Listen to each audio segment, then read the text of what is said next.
And Dr. King once said to me, he wanted one time to find out who really is pulling the strings on this realm. And he came to the conclusion, in one way, it doesn't really matter. You never quite get to the bottom of it. But one missing element, I think, in most of the conspiracy theories is a lot of it comes from lower realms. Exactly. And that's the real root and the core of it.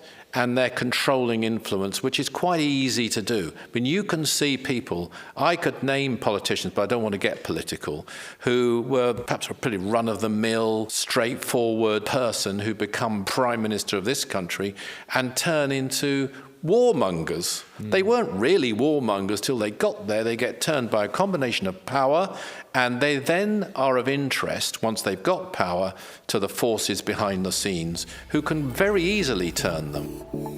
The Spiritual Freedom Show with Richard Lawrence, where politics is not the answer, materialism counts for nothing, and spirituality will set you free. Richard, hey. Darren. So I think you got an absolute cracker today. Wow. Big one. So I'm just going to read the title of this, and I'm going to just read a little bit about this person's original post, just so we can get some kind of meat to chew on here. So the question is there really a conspiracy, or is it just human nature? So is our culture and Western society a massive conspiracy in every conceivable way to stop us from knowing how we should live our lives and finding a right relationship with ourselves, others, in the world? I'm not going down the rabbit hole of conspiracy theories here, but when I think about it in a detached way, I just think that surely if those in power had a grain of wisdom about the interconnectedness of things and were really honest, they would suddenly startle themselves awake into a disturbing realization about how insane our society is at the moment. It sure looks like a conspiracy if you look at advertising and the mass media and ideology and politics and consumerism, and the list goes on. So it's either that those in power and a lot of the population are just asleep or very stupid, unintentionally or so, or it would require the greatest self-deception to continue feeding and powering the system, I think. I think that's kind of like a good setup. And then they go on to say, so where does all this darkness come from? Surely if humanity had an ounce of self-awareness, we wouldn't be doing what we're doing. Yes. An enormous question, and containing a lot of truth, but I think there's a tendency, possibly with this questioner, and certainly with some people, to overestimate the intelligence, the perception, by implication even the advancement of politicians. These are virtual pawns themselves, and I'm including in that some of the leaders. I mean, let's take one conspiracy that we absolutely know existed, and that was spoken about by Dr. King in the very early days, in the 50s, when he started the Aetherius Society. That's to do with UFOs, flying saucers they were then. We were definitely lied to about that, and we're certainly not being told the whole truth now. We're being told more truth, but not the whole truth. But the point I'm making, we now know that even Winston Churchill, while he was Prime Minister, and we know this from government documents released under the Public Records Act, was lied to about flying saucers. They are not in full possession of the facts. Even prime ministers. Even prime ministers, even presidents. Bill Clinton virtually, I think it was either Bill Clinton or Obama, but one of them, I think it was Clinton, came out in the last couple of years and said he tried to get to the bottom of the Roswell crash. And he never really got to the bottom of it. He tried to get people to tell him. And also, we have to realize a lot of the people also in the corridors of power, quite a few of them, don't know either. Clearly, this plane is run by money, not by politics, actually. Through politics, but not by politics. It's run by moneyed interests. And it's very hard to get to the bottom of ownership and who really is pulling the strings, and how much the very, very wealthy people are also having to play a certain game with the system. And Dr. King once said to me, he wanted one time to find out who really is pulling the strings on this realm. And he came to the conclusion, in one way, it doesn't really matter. You never quite get to the bottom of it. But one missing element, I think, in most of the conspiracy theories is that a lot of it comes from lower realms. Exactly. And that's the real root and the core of it. and their controlling influence, which is quite easy to do. I mean, you can see people, I could name politicians, but I don't want to get political, who were perhaps a pretty run-of-the-mill, straightforward person who become prime minister of this country and turn into warmongers. They weren't really warmongers till they got there. They get turned by a combination of power, and they then are of interest, once they've got power, to the forces behind the scenes who can very easily turn them and change them, because those people are not adepts. This is why I say don't overestimate our politicians. If they were more advanced themselves as individuals, probably they wouldn't have gone into politics. They certainly wouldn't have got to the top of politics, because you have to lie to get to the top of politics. So again, I don't want to be dogmatic, because there may be exceptions, but on the whole, that a spiritual person wouldn't be inclined to go down that route unless they had a particular mission to perform. And there are people who've gone into politics, for example, for the abolition of slavery, or for, help with welfare, but they generally speaking don't get to the top. They campaign for a cause, which could be more long-lasting than the people who get to the top. So that's one thing I would definitely say. Don't overestimate the people who are running the world, even running companies. Don't overestimate them either. And the other thing I'd say is that they do depend on the cooperation of humanity as a whole. There is a tendency by the ordinary man and woman to blame the politicians for everything. What are they actually doing themselves about it? They're not very active. They're just sitting back, they're living their life and expecting it to be done. And, they could do more, far more, to bring change, and especially in a spiritual direction. You can bring change without even being an activist. In fact, you can bring more change without being an activist, a political activist, through radiating spiritual energy. You could give up your political activism and do that, and bring a greater change to the world by radiating spiritual energy. There's some great things there, the themes I'd like to pick up on. One is you're kind of balancing the answer between, yes, there is this aspect of this conspiracy, and I'd like to talk a little bit more about the lower realms, but there's also some culpability of just our human nature and the degree to which we're complicit in creating the world that we live in here, and the lack of accountability or responsibility that a lot of people take in actually playing a role in any of the change that they wish to see in the world. Plus, a lot of these things that go on are just sort of taking advantage of their own weaknesses in our human nature. Because some of the things in this question I mentioned, some are absolutely, loved by people. Some of the things they come up, and politicians know that, and a lot of them need votes, and so they'll do it. They play to their gallery, just as the media plays to that gallery. I remember I had some absolutely clear-cut proof of the contacts of Dr. George King. It had to do with a particular atomic disaster in a place called Windscale, which is now called Sellafield, which was revealed, and then some corroborating evidence came out from the Public Records Act, and I took it along to what used to be called a Fleet Street newspaper, one of the main national newspapers in Britain. Doesn't exist anymore, actually, but it was a major paper in those days. And I do remember they were quite a nice bunch of people. I was in an editorial meeting. I said, look, I've got this absolute surefire evidence here. And this chap was kind of decent enough to say to me, look, Richard, what do you want from us? We aren't here to tell the truth.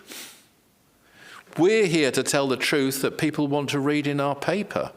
All right. And that was one of the most honest things a journalist, and so they didn't publish it. On that basis, our readers won't want to read this, which comes back to the people. The people the politicians are feeding, they actually like some of these lies, and they actually feel comforted. They probably felt comforted that their government said, oh no, don't worry, there's no UFOs there, there's no, okay, fine, go about my ordinary life, and I don't have to think about that. And they play to that gallery, and it works. Ultimately, that's just profiting from what the people want, isn't it? So it'd be up to us to say that was unacceptable and demand something else. But truth has a great power, and bravery is very important. The first freedom in the 9 freedoms is vital, really, in standing up against these elements of conspiracy. Some of them aren't very clever even, as a matter of fact. They're quite easy to blow out of the water, and some are more, sinister. But, with bravery and truth is a very powerful weapon, because even if it's rejected, that truth, in some strange way, it gains more power through that rejection over time, not immediately, as long as you stand by it. If you falter and you think, well, actually, I'm not getting anywhere speaking this truth, it isn't serving my purpose, then it won't work. I actually was in touch with a man called Sir Peter Horsley. And I'm using UFOs because it's a field I know a lot about, but there are other conspiracies, of course, as well as this. And he actually was the equerry to the late Prince Philip, the husband of the Queen, the last Queen. And he was investigating UFOs, and he had what he believed to be an alien encounter. But he never revealed it till after he retired. So, well done for revealing it for after you retired. But what a lack of bravery. In his case, he got to the top. He was knighted. He, I think, was an air marshal. Yeah. It wouldn't have suited his career to reveal it, so he didn't, even though he believed it. I see. And he revealed it when he was, I think, retired in Bermuda or somewhere, or the Bahamas or somewhere. And, then it suited him to do it. And that's what people do. They don't put truth first. And I'm not picking on him, because at least he did reveal it in the end. Yeah. People, that's one of the reasons the conspiracy works. And they'll give people all kinds of enticing comfort zones to stop people having the bravery, the first freedom, to pursue it. If you pursue it, though, it will stand. It must triumph eventually. Yeah. So it's like we've got the, you can make a difference with spiritual energy, you can make a difference with truth, even just standing by it. Truth is a very powerful weapon, and particularly if we're talking about dark forces, against the dark forces. As I mentioned again, even if it appears to fail, it will win. Even if it's like crucified on the altar of conspiracy, it will triumph, it will rise again. There will be a resurrection of truth. And it will gain greater power, and it will prevail eventually. Yeah, inspiring that, isn't it, I think, for... But if you falter, though, you don't stand by it, you let it go, well, that didn't work, I'm not getting anywhere, which lots of people do. Or, I've got to think about my family, my career, my money, my whatever. Then it won't prevail. Yeah. So let's come back. You were talking about dark forces, you're talking about the low astral realms, really as the source of this, the control that we see on the physical realm. Tell us more about... Well, I mean, there are other realms, and this is one of the fascinating things about life, actually, on Earth. We've talked quite a bit on the Spiritual Freedom Show about reincarnation and life after death. But when you die, you go to another realm. And hopefully you'll go to a higher realm than this one, which isn't saying very much if you look around this realm. I suppose. And talking, by the way, about conspiracy, I mean, propaganda about war tends to work. I mean, I've noticed even in my lifetime, in this life, there have been wars that now we look back on, such as the Iraq War, and most people think it was the wrong war, but they didn't at the time. Now we're engaged in the Ukraine conflict. A lot of people are really in favor of this war. Whether they will be in the future, I doubt. They might well look back on this and say, well, actually, even people who believe in war, well, I'm not a great believer in war, but those even who do, might say, well, actually, did it actually improve the life of Ukrainians or anybody else? And that's what happens over time. But anyway, coming back to the other realms, we are limited. We are people in a physical body with an aura.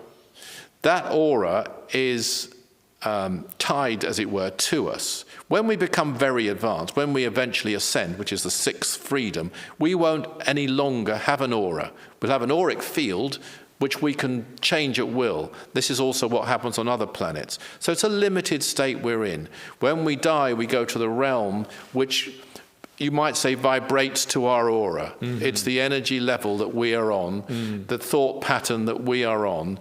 That's where we go. And sadly, there are lower realms. There shouldn't be. There shouldn't be any realms lower than this one. But there are realms lower than this one, as well as a number of realms higher than this one. And sadly, too, some of the lower realms are pretty well populated. And there are forces there that are wish to control the world. They're interested in power. And that's where the real conspiracy originates. They might be, and I don't want to be dogmatic here, more interested in their own realm than anything else, but they are affected by what goes on here, and they're particularly affected by people passing over with certain thoughts. For example, they might want to enlarge an army. Because one of the great points that Dr. King made, which I think is very unique, lots of people talk about other realms and etheric life and so forth. But Dr. King was very explicit from the beginning that when you're on another realm, and I for one have knowingly been to other realms, they're very physical. When you're there, they're not airy-fairy and you're in a nebulous state, rather like a ghost might be here. It's not like that. There's a table, it's physical to you there. If there's an army with weapons, they're physical to you there. If there's a temple with a sacred artifact, it's physical to you there on a higher realm, and so on. So these people exist. Now, one thing they sometimes want is to recruit people, and Dr. King has made this very clear, to supplement their armies. And they will therefore sometimes initiate wars on this realm, knowing that if people die in certain conditions, certain warlike conditions, they will go to that realm and supplement their forces. It's a difficult thing. I mean, I would recommend anyone who's engaging in this kind of investigation to use protective practices, by the way. And one of the great ones is the violet flame practice, where you just visualize a violet flame coming up from the Mother Earth through and around you, and this will bring you a certain protection, because this is a real thing. It's not something you want to play at. Right. I'm not recommending anyone to try and go out there and take these forces on, or anything like that at all. But I think it's pretty obvious, and it really is the explanation of what's going on here, that they do exist. Yeah, so it's like, bottom line is there is a conspiracy. It's probably not what people think it is. It's controlled from the lowest astral realms. And the people doing it might not even know. They're conscious of themselves being manipulated and such. They might just be almost pawns in the hands at that moment of a force which wants them to start a war. Right. And gives them some power, more than they otherwise would have. And abilities, maybe as a great orator, that they wouldn't otherwise have, because they want a war now, because probably they like that anyway, but also because they want to recruit, and this is a point, as I say, Dr. King has made, people who will then die. See, when you die, and the Tibetans understood this very well, and so did the ancient Egyptians. So you have the Tibetan Book of the Dead and the Egyptian Book of the Dead. And both of them show, especially the Tibetans, I would say, that what you're thinking at the moment of your death, at the time of your death, is very, very important. In the Egyptian Book of the Dead, they go to great lengths, actually, or they try and find ways to determine where you go, to sort of almost get around it in some of the existing records. I'm not saying that would work, but it's interesting. They were very, very aware of it. Now, and it could be, by the way, as an aside, one of the reasons for mummification was that some people wanted to maintain a preserved link with this level, so they'd still have some power here. I see. Yeah. Even after they pass over. Yeah, it could be a factor. I'm not saying in most cases, they wouldn't perhaps even know that, but it could be a factor. But the important point is, and let's talk about a good thing, a spiritual thing, the Tibetan approach, was to elevate your consciousness just prior to passing. We have a good friend, you and I, called Paul Duffy, who was in the society. I'm going to name him because he's a great example. He's a great guy. He'd actually fought in wars, but he became an extremely spiritual man, as you will remember. Now, he was in hospital. Some of us visited him. He didn't want any conversations, do you remember, unless they were on a spiritual subtopic. And I think that was a very wise thing. And he was a salt of the earth character. Totally. You know, he wasn't a sort of an intellectual, but he was a worker. But I think that was a very wise thing. It was a thing he asked for, and in my belief, he did go to a good place when he died. And it's known. And people prepared for dying. They prepared spiritually for dying. And a confession on your deathbed isn't enough. I'm sorry to offend anyone.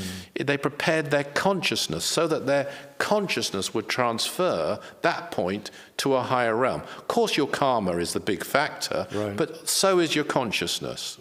So, if you're in a war, you might be a baker, you know, or a butcher, or, you know, a railway inspector, or whatever. But somehow you're recruited into a war and you suddenly become a warlike person. You weren't really. Right. You become warlike, you go out, you start killing, and you're in perhaps even entering levels of hate and what have you, and anger. And then you die in the middle of that. That's where your consciousness is. They know that in the lower realms. That's what they want. It's really dark, isn't it? I don't really want to dwell on it, but on the other hand, in the society, we do believe, and in the Spiritual Freedom Show, for talking the truth. And bravery is necessary here, but so is, I want to repeat this, you know, sensible caution. And I'm not advocating anyone trying to combat these forces. I would say take a very protective approach. Yes, fight the evil. That's a big change, actually. We should fight evil. In the old days, you were taught to just let it pass over you, just detach from it. Don't engage. Don't go there. Don't look into the lower realms. Dante was quite, in that one regard, I'm not saying he got it all right because he didn't, but he was quite a pioneer in even writing about what he called the hells at all. People in the East particularly didn't want to touch on it. It's not a very nice subject. Keep your consciousness up. Don't think about it. We have to face things as they are.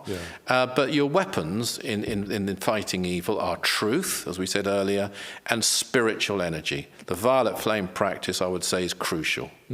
One other thing I'd like to get into here is that, so we've talked about sort of how they take advantage of human nature. What are some of the things that we can do about our own human nature in order to help to evolve ourselves? I mean, listen to the Spiritual Freedom Show. That's a good start. Read the 9 Freedoms, seriously, and take it on board. And remember, when you listen or read the 9 Freedoms, or any other great spiritual work, actually, you're planting seeds in the mind belt, which will combat those seeds that you're planting in the mind belt.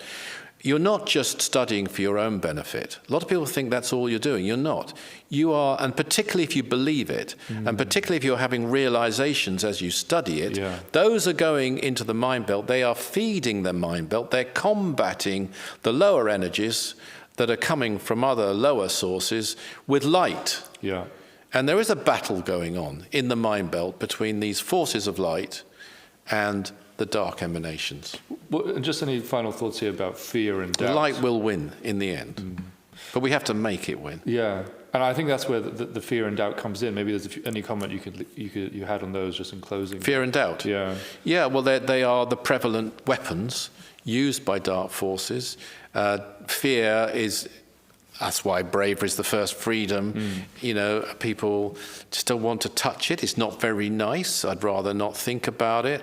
That's how people feel. And it's perfectly understandable. But on the other hand, when you look at what's going on, it's obvious, absolutely obvious there's dark forces at work. There are people who, if you met them, they'd probably be very nice, charming, perhaps generous people who are extremely wealthy, while other people are dying of poverty, of starvation, of lack of medical aid. That wouldn't happen on a higher planet, even if they had a monetary system, which they don't. It's an evil thing. I'm sorry, that is an evil thing, if that is happening, and it is happening. And you have war, and you have all the other things we know about. So there's obviously dark forces at work here, and they're still at work, and they're getting away with it. So bravery to speak the truth, to investigate the truth, to accept the truth takes some bravery. That will help. And with the doubt, again, Don't let doubt, because doubt is an energy. It's not a logical thought, it's an energy. As a thing, doubt. And, it will come along to try and stop you finding truth, to try and stop you doing the right thing. Doubts will come into your mind. And there are many ways of tackling them, and they're listed in some of the ways, because they are aligned with each other, actually, fear and doubt. I think there's one transmission by the Master Aetherius where he says they enter by the same door. Okay. I think that door could well be the solar plexus center, by the way, but that's a technical point. But they enter to inhibit us, to stop the rising of the energies within us. If we become enlightened, fear will go, completely go, and so will doubt. It'll go out by the same door. We can get rid of it, but recognize it for what it is. And there are various ways of doing that, and one way is to analyze it. Often, when you really look at this doubt, it breaks down. For example, somebody says, look, I've watched these people on the Spiritual Freedom Show, they're coming up with a lot of stuff. It doesn't sound right to me. That's doubt. It may be true, may not sound right to you, but you don't know if it's true or not. Whether it's true or not. So go to the next step and find out. You can find out. You can check it out. You can test it in your life and see. Doubt's gone. Yeah. I think the message I take away there is basically serve others and become enlightened. What a great takeaway. Yeah. And that will transmute the conspiracy eventually. Yeah. But people have got to take action and not just say it's all down to the politicians, because it really isn't. They're not even running this realm. They think they are. They think, and occasionally they try, I'm sure people have noticed this, to run world economy and fall flat on their face. We've had a few examples of that in the last 20 years. And suddenly we find out they have no control at all. And then they have to come up with these weird things, sort of printing money. And because none of it is really real. Ultimately real. Right. It's not totally deluded. It's based on something, but it's not the way things should be. And so it's kind of a... They would call it Maya at one time in the old days, delusion. And there are delusions out there. In the end, the physical level should be a reflection, coming back to our ethers and our aura, of the real life, which is in the etheric aspect of our being, in our aura, in our higher selves. This should be a reflection. So to that extent, it's real. But some of the things in the materialistic scheme that are used are not real. And you can tell politicians cannot sometimes control it. Banks go down, it's just all going to go wrong, and then they have to do quantitative easing, as they call it, which is just basically showing that this money thing isn't real at all. It's a nonsense, really. And we suddenly find out this is all a delusion that has been fabricated. And who fabricated it? And coming back to Dr. King, that's the question. He said in the end, it doesn't really matter, because even if you found the individuals, they could change as well. But the root of it isn't even, I'm sorry to say, even on this realm. I think it's a really good insight to leave us with, and one that will give people a lot to think about. Let me balance it, though, before we finish, by saying this, because otherwise it's a bit bleak. We have tremendous help. We have fantastic help from higher forces as well, inspiring people, enabling people, lifting them up. We have the ascended masters, without whom we wouldn't even be here, working silently often, behind the scenes, helping us. We have cosmic forces beaming down energies, particularly at certain times of the year, helping us. We have a number, not a nearly big enough number, but a number of active spiritual workers in different ways, putting out light. So it's not all bleak at all, and in the end, the light will prevail. Thank you, Richard. Hey everybody, it's Darren here. Thanks for tuning into the show. Now, if you enjoyed that episode, don't forget to subscribe for more wisdom from the 9 Freedoms. If you'd like to find out more about the 9 Freedoms, about Mars Sector 6 by Dr. George King, go to our website, that's aetherius.org. Richard and I love hearing from you, receiving your comments, your questions on your spiritual experiences, and talking about them on the show. So do write to us, share them with us at spiritualfreedom@richardlawrence.co.uk. Always remember that service is the jewel in the rock of attainment. See you next time.